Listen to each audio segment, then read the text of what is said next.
What's going on? What's going on? Welcome back to the channel One Man's Walk. I am your host Gamal, back at you with another one. So what do we have for you today?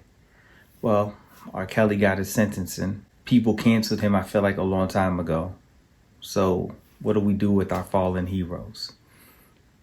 Let's discuss right after this intro. Clean your house music. You can clean too.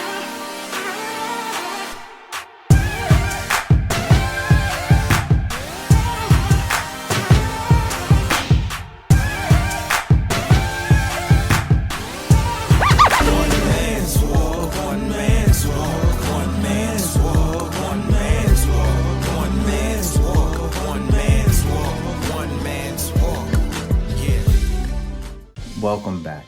So like I stated, we are going to get into this R. Kelly, but before we do, let's get the housekeeping out the way. If you guys have not already done so, please make sure to like, comment, subscribe, and turn on your post bell notifications so that way you don't miss any of this amazing content. Behind me, you can see one of the latest videos is up. This is the Yeezy 380 Onyx colorway, so feel free to check that out. As well, we do have Tupac Me Against the World album review up. Beyonce Break Your Soul single is out. The Drake is out. It's a bunch of different things on the channel, from sneakers to music, a Mario recap of the verses. So feel free to check any of this amazing content out. Hopefully you stay, enjoy it, will subscribe. But let's get to it. You guys know how I do on the channel. I bring out the props so you know what's real. So as we get into the discussion of this, I want you to know what's real. Right? This is the R. Kelly in public announcement. These are CDs. 12 play. Right? Put these down so you can see them. This is the very first one that had the big R. Kelly collabo going on it.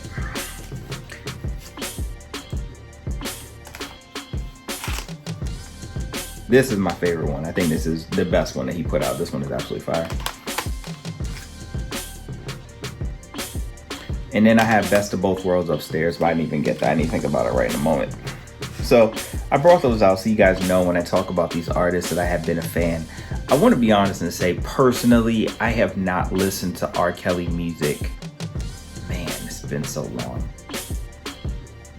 Maybe like 2007, 2008. Whenever the double CD with Usher and the Bow Wow, I think Bow Wow's on it, T-Pain, that I'm a Flirt.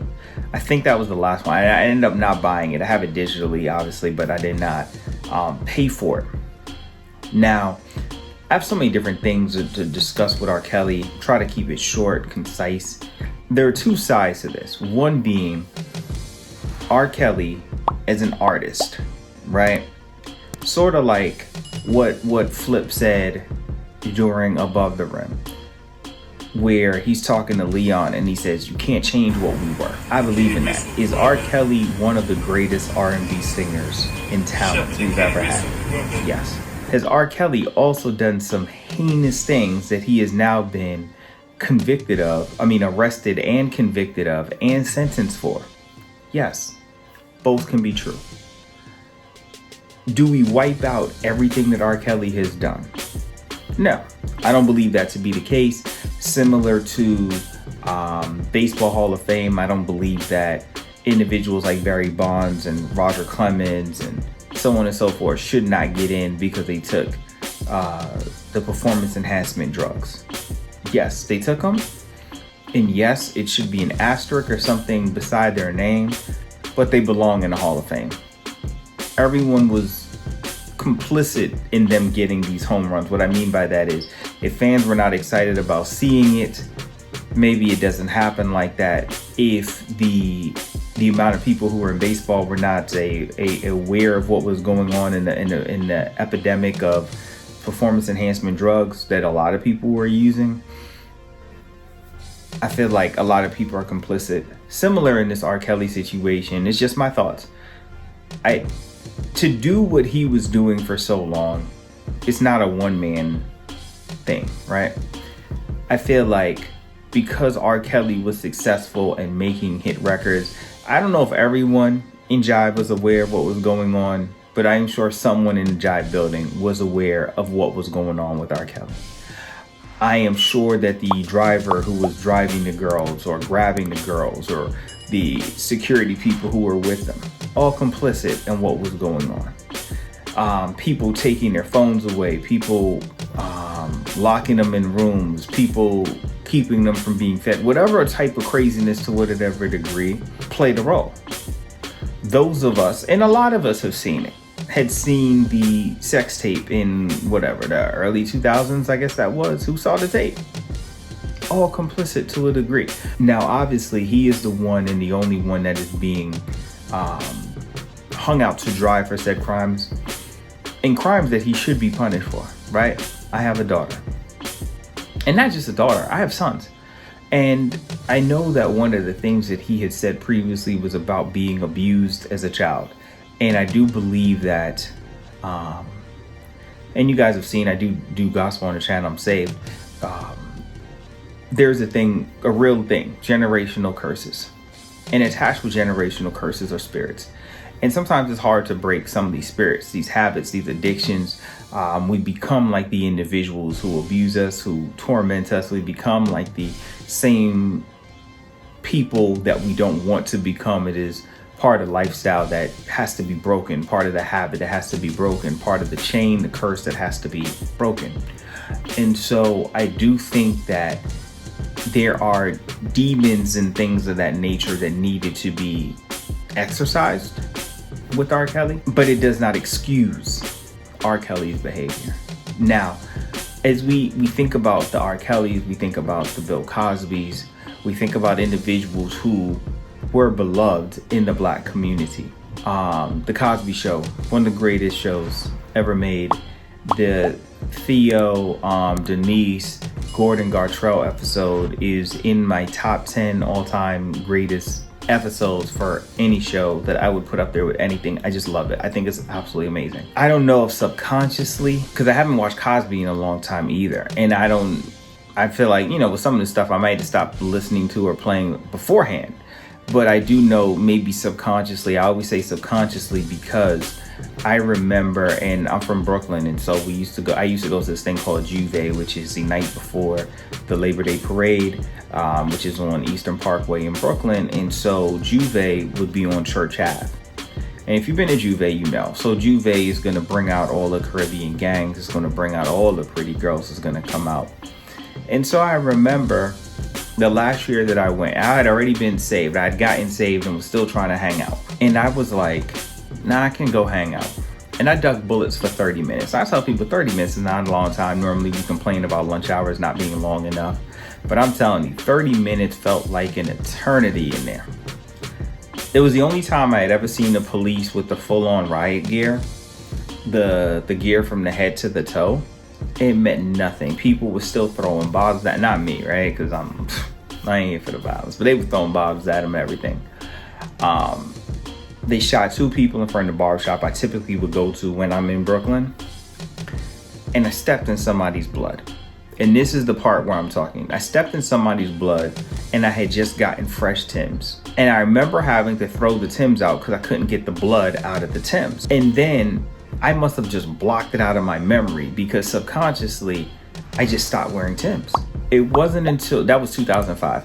It wasn't until recent that I bought another pair of Timbs, maybe like 4 or 5 years ago. And I was saying to myself, man, I used to ask my parents for Timbs every Christmas. What in the world happened? Why would I stop wearing them? And then I remembered, it took me a little while, but I remembered and I was like, oh crap. It was the night of Juve. I stepped in somebody's blood in my Timbs, threw them out, and then subconsciously began to associate Timbs with blood and never wore them again. And I think maybe to some degree subconsciously, because of some of the abuse and stuff that this guy, wow, an amazing artist, right? If we were doing on a lighter note of verses, I don't think any of these artists who are alive are getting him out of a verses, right? His 20 is going to be better than Usher's 20. Chris Brown's 20.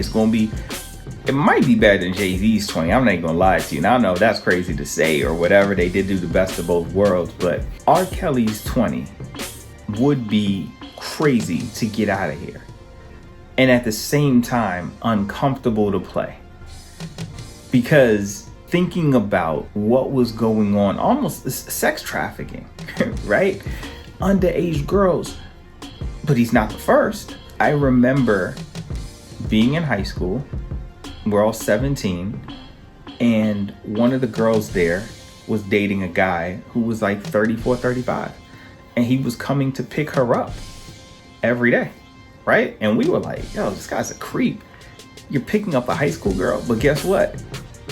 None of us ran and told the principal and was like, hey, you know, this older guy's picking up this girl right here and she's telling us it's her boyfriend.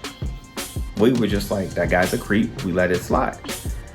We knew people in the neighborhood who was going out and talking with underage girls. None of us ever turned them in, right? Because we're complicit. We just looked and was like, oh, that guy's a creep. The girl who bought me this, and again, I don't really do outside my wife's relationship. The girl who bought me this, back pre my wife when I got this tattoo, I remember her mom told me that I was the youngest guy she ever dated. We were like 3-4 year difference, because she only dated guys who were like 10, 15 years older. I'm thinking to myself like, what? You're letting your daughter date a guy that old? Sounds crazy. So it's not like it's the first time. R. Kelly's not the first person like that. But in my personal life, I can say there have been instances where I recognized somebody was trying to or was talking with somebody way outside the scope of the relationship they should have with this person. And yet it didn't cross my mind as something where I need to go run to the authorities and say, hey, this is what's going on, run to the principal. But in my head or with my homeboys and my friends, I'm like, yo, this guy, that's a creep. Like, that's wow, that is way too old to be trying to talk to this girl who's 16, 17, 15, whatever the age is. That's crazy.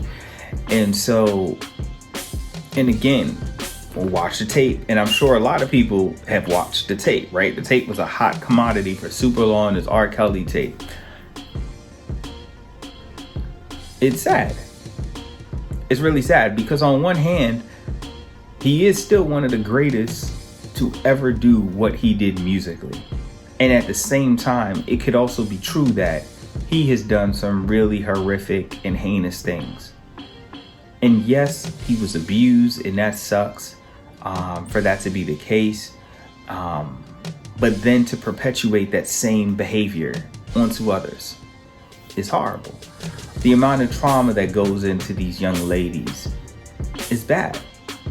Now, what do we do with that? Right? Now, obviously, I do believe you do have to pray for him. Got to pray for him, not just pray for the victims. Pray for the mindset that he has. You know what I mean? Maybe the 30 years in jail or however long he ends up having to serve will be good for him to help get the help that he needs to help get him on the right track, things of that nature. But you also have to, obviously, we have to pray for the victims, because the victims, you don't know what that abuse does to a person long term. Thankfully, I have not been in that predicament, so I can't even begin to put myself in the shoes of an individual who has been abused. But being able to pray over the hurt, the scars, man, we got to pray hard for the Lord to be able to shift the mindset on both sides of the equation. It's sad. It also lets us know, Joe Budden has this line, I always talk about Rapper Joe being one of my favorite rappers. Well, I don't typically listen to the podcast, but Rapper Joe says, sometimes we see people in ways we shouldn't portray them because they're not living up to a title we shouldn't have gave them. And I think what we're learning in 2022 is that so many of the individuals who we have considered to be heroes, who we have considered to be great men and great women, have turned out to behind the scenes, behind the greatness, behind the talent, behind the whatever, have done some really despicable, cruel, mean things to people, whether it be black people, white people, Asian, Spanish, Middle Eastern, whatever the case, whether it be for older people, younger people, for children, whatever the case. And so it should hopefully help us to understand that these are people just like us.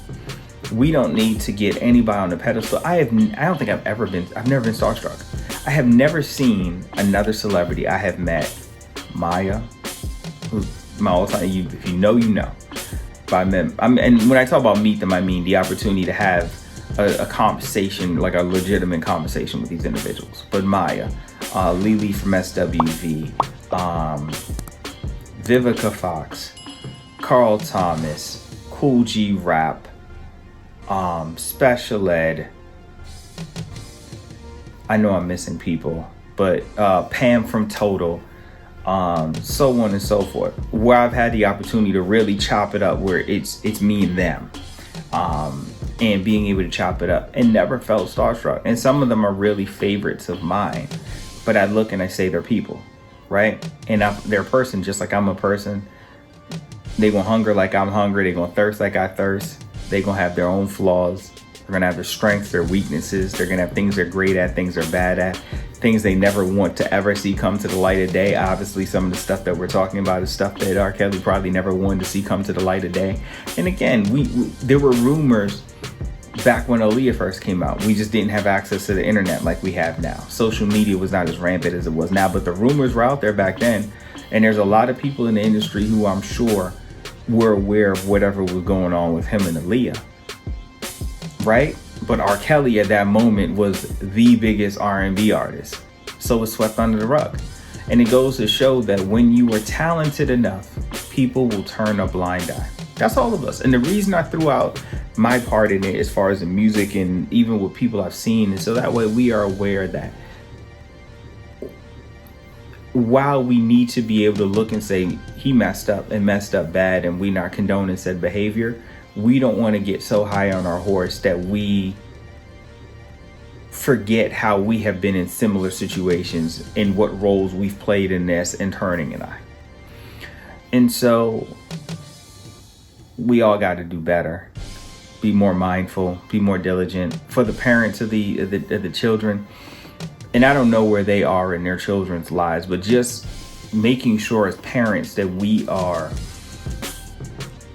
so available for our children, that our children don't have to go to someone else to try to emulate what they want as far as heroes. Let us as parents be their heroes.